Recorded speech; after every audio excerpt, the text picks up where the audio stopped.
This is Kitchen Table Productions, a show all about living well with low carb. Now I'm really excited about today's show because I'm going to show you how to make one of my favorite dishes growing up, stroganoff. Now, whenever we would have a special occasion, this is the dish we would have to celebrate. And since stroganoff is naturally low in carbs, I feel like celebrating right now. Now I'm starting off with about 1 pound of top round steak here. It's a very thin cut. And I'm just going to lightly dust it with about 1 tablespoon of all-purpose flour, about half a tablespoon on each side. Just very, very lightly all over. Just like that. This is going to add about 1.5 carbs per serving. Now, if you're just starting off on low carb, you might prefer to shave as many calories, or I should say as many carbs as you can, by using either one of the low carb specialty flours like soy flour or high gluten flour. Specifically gluten flour, it's almost all gluten. And that will shave your carbs off even more. There we are. I personally don't like the taste of soy flour. I think it tastes green, for lack of a better adjective. There we go. Just a little bit of flour all over. Of course, you can't skip the flour altogether. It will still be good. Maybe not as good, but it will still be good. I'm going to cut all these steaks, first of all, lengthwise, down this way.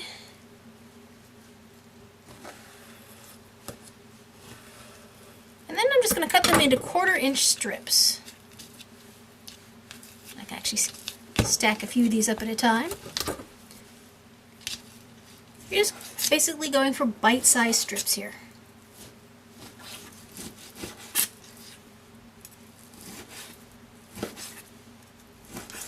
There we are. And now we turn our sights onto our pan.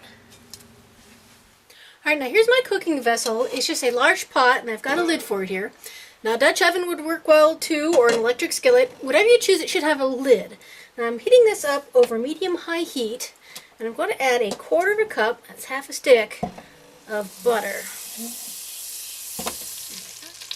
Alright, my pan's getting pretty hot. I can see my butter is just starting to brown. I love brown butter because it gives lots of flavor to a dish. I'm going to start adding in my meat.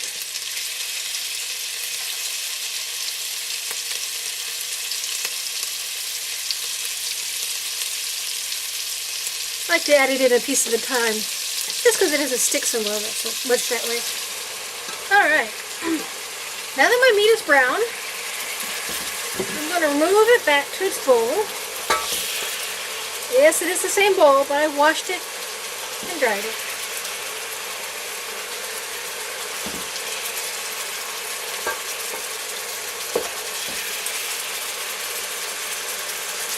I'm using a slotted spoon because I want all that great beef juice and butter to stay in the pot.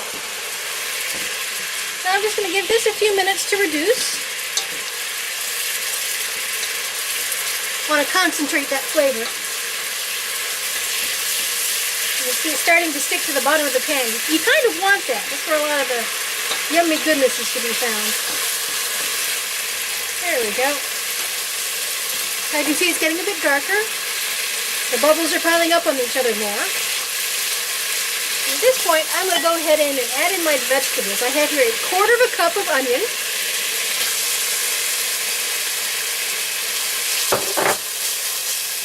And 8 ounces, it's about half a pound, of button mushrooms. And of course, wash them and slice them. There we go. I'm going to cook these mushrooms and onions until I get a nice brown coloring on them.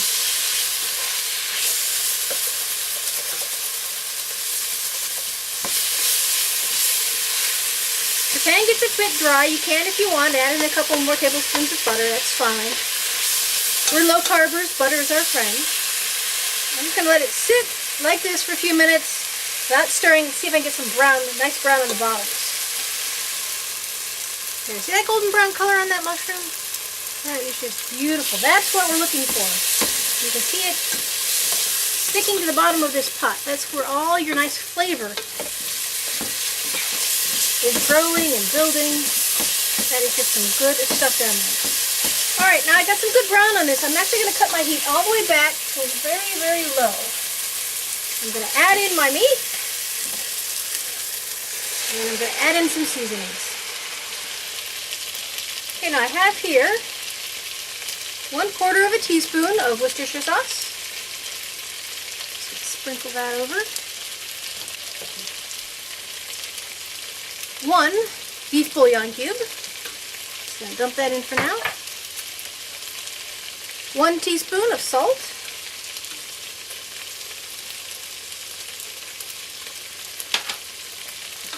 Several grinds of black pepper. This is going to be about equivalent of 1/8 of a teaspoon. You can add more if you like it peppery. This smells wonderful. And now I'm just going to add in enough water to cover the bottom of this pan. It'll help melt my bouillon cube.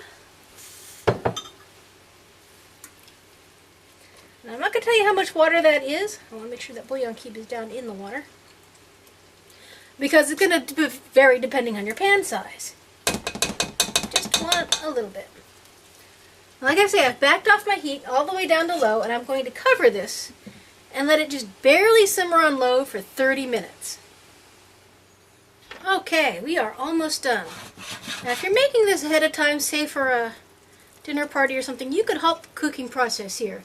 Just park it in your fridge for a day if you want, and then bring it back up to simmering before you continue. We're not going to wait today. We're just going to go ahead and add in our final ingredient. Oh, that looks so good. Now our final ingredient, what makes the stroganoff, is 1 cup of full fat, not reduced fat, not light, sour cream. I'm just going to put that right on in and get some nice stirs. Now you want to make sure that your liquid here isn't boiling before you pour this in, because if it is, the cream is going to curdle on you. Now, stroganoff is traditionally served over something, and when I was growing up, that something was rice, which sadly I can no longer do. However, we still have the option of using a nice low-carb pasta. I usually use Dreamfield's rotini.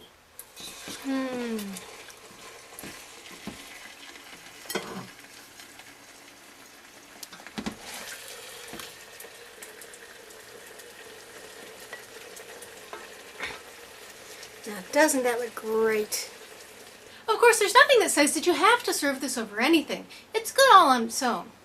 Now, if you get to the end of your cooking process and it seems like there's too much liquid in your pan, what you need to do is take out your meat and mushrooms, reduce that liquid down so there's just a little bit on the bottom really, and then put your meat and mushrooms back in and then stir in your sour cream.